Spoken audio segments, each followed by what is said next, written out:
I am 23 years old and recently shifted to Seattle looking for a job. I have been an outgoing person, but what happened 3 days back has traumatized me for life. I met a girl named Jenny on Tinder. Jenny said she is 20 years old and currently working at Walmart to save for her college education. Being an independent person myself, I kind of started liking her.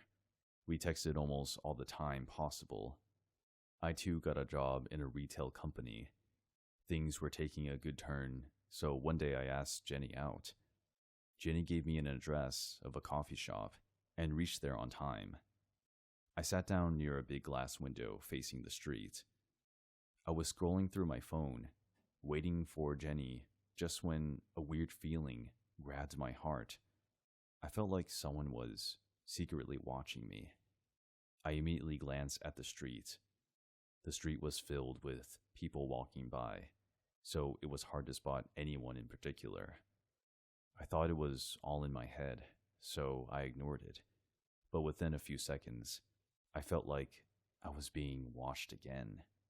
Now, this time, I suddenly looked and saw someone quickly went behind the streetlight on the other side of the road. My eyes kept searching the streets when just the coffee shop door opened and Jill entered. She came to my table and said, "Are you looking for me?" and started to laugh.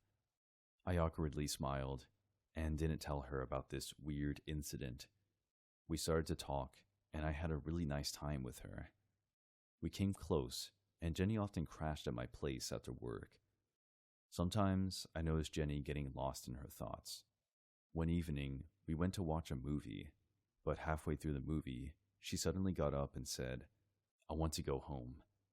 I thought she was feeling sick or something, so I got into the car and took her to my place. I asked her after reaching home, "What happened, Jen? Are you feeling sick?" She looked at me with a pissed face and replied, "Yeah, sick of you checking out the actress like I wasn't even there." I laughed a bit, seeing her possessiveness over a movie. At first, it appeared cute to me that she values me so much. I made her dinner that night and sorted things out. But as time passed, I realized there is something very wrong with this girl. One night, I went out with two of my office colleagues for a couple of drinks. Jenny wanted to come over that night, but I told her I have other plans, so I will see her tomorrow. I came back home at around 11 p.m. I was feeling very drunk, so I went to my room and threw myself on the bed. Don't remember how long I slept, but suddenly I felt there is something different happening in my house. I can't explain that feeling, but it scared me all of a sudden. I slowly opened my eyes, and as I looked at the bedroom door, my heart flunked to my throat. I hardly locked my bedroom door, so the door was half open already. But the door wasn't the only thing that caught my eyes. I saw Jenny. Yes, she was standing there and watching me with her very creepy wide eyes. I kind of gasped and woke up in a shiver. "What the? Oh my God, Jen, you scared me." She started laughing, as if what she did was something very funny. She then slowly came to my bed and cuddled me and fell asleep. I fell asleep again and decided to talk to her about this matter in the morning. When I woke up in the morning, I realized Jen was gone. I immediately called her and said, "Jen, what were you doing last night at my house?" I was going to tell her how I don't like people sneaking into my house behind my back, but she replied, sealing my mouth. Jenny said, "What do you mean, Bob? I stayed with my mom last night. You told me you have other plans, so I made my own plans too. Are you sure it was me?" Now, this question freaked me out. I fumbled, "But you were there. You were, watching me sleep." Jenny laughed in the same manner and said, "Oh, my dear Bobby, you must have dreamt about me. I told you, you will miss me when I'm not around. Meet me in the evening."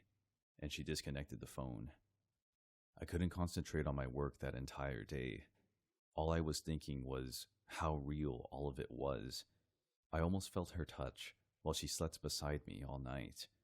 Then I thought maybe I was too drunk, and I actually imagined all that.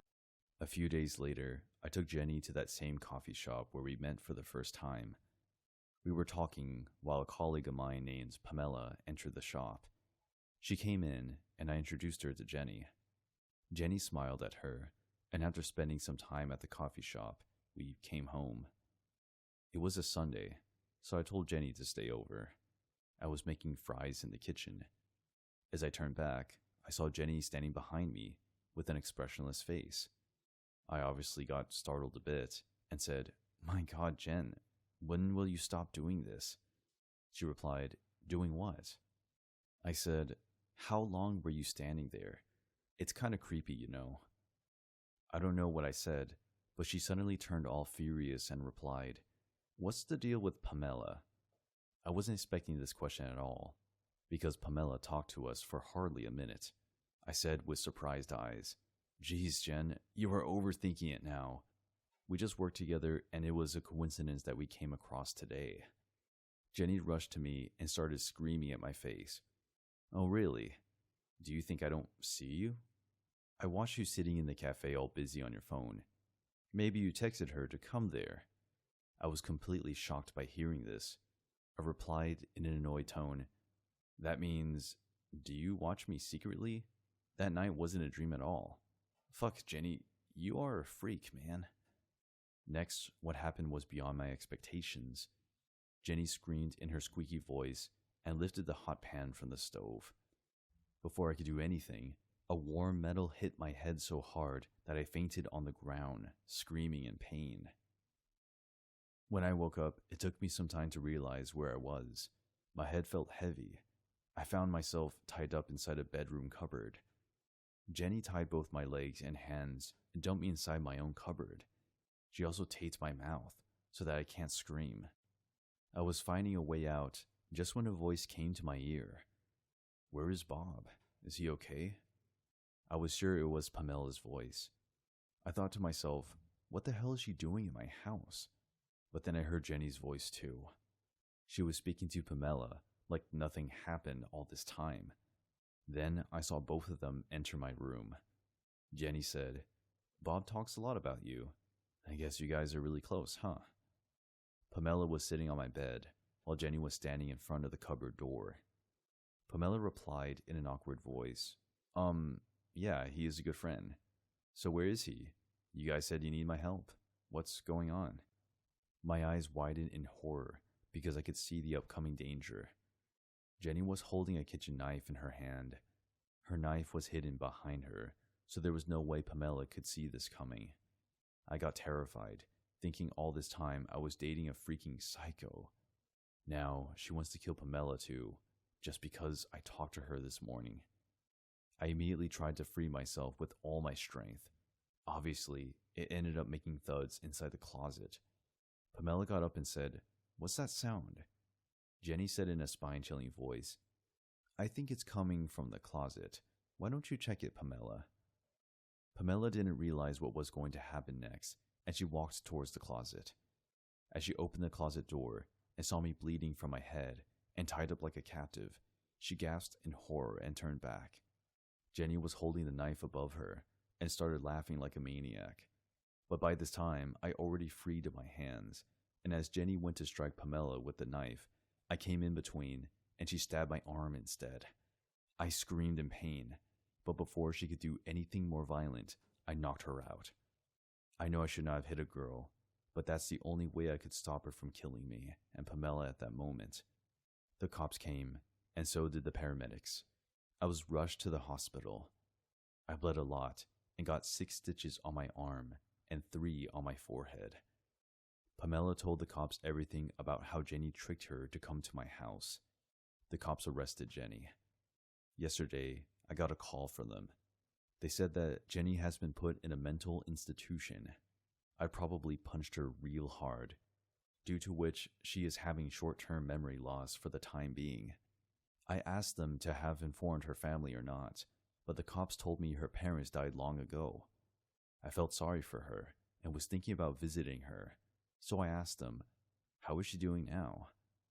They told me she talks to herself and laughs on her own, but sometimes she calls the doctor by my name and says, "Don't worry, Bobby, I will see you again. I like watching you sleep."